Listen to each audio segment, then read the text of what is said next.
All right, to find your absentee report, you want to come over here to functions and click attendance.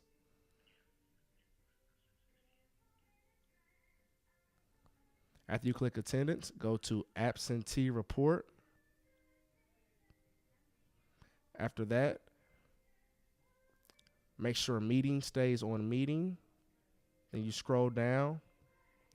You click on unexcused absence.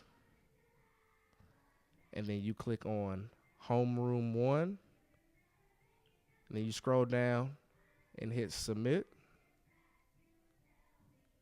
And then it'll bring it up right here to where you can view it. Once you view it,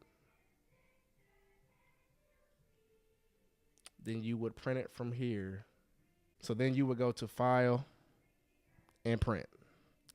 And then you would go back out, go back again, and then come down and go to tardy unexcused and complete the same steps over. Make sure it's on homeroom 1, hit submit, open the report up, and once again, go to file and print, and you're finished.